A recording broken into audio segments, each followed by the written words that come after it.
I have here, that I was given a letter from Paul Morris, and I just realized that he wants it read into the public record during public comment, so I'm going to do that now if it's okay with everybody.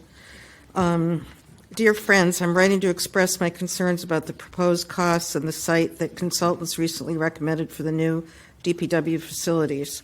As you may know, I was head of the DPW for many years, including the years in which the safety facility plans were developed and improved by the ZBA and the town vote in 1992.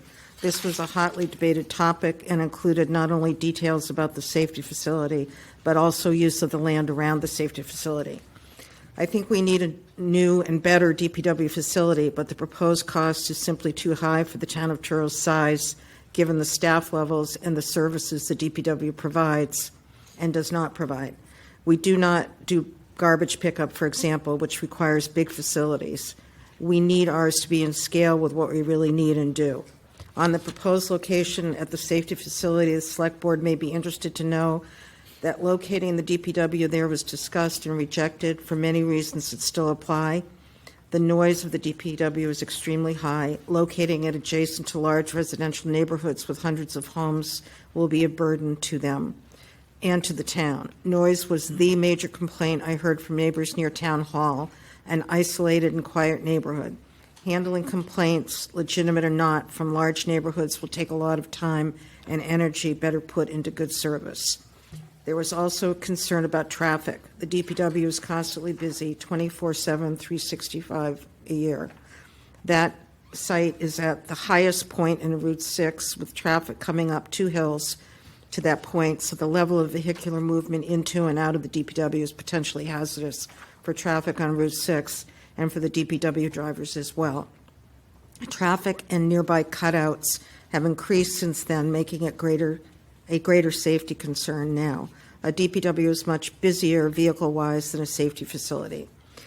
That site, being the highest in Truro, should be reserved for the purpose of a water tower, as it is a very distinct possibility in the future, Also, the DPW uses fuel, chemicals, and other substances that could cause harm to the neighborhoods nearby through runoff and through leaking storage. This is especially true for salt storage. The damaging effects of salt on soil and water are well known, as we learned at the current site. Why potentially contaminate a clean site when there are sites in town where the DPW could operate without causing new harm to residential neighbors?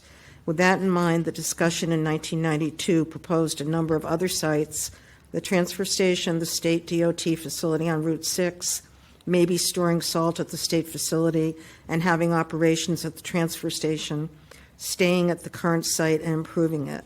These are still good candidates now.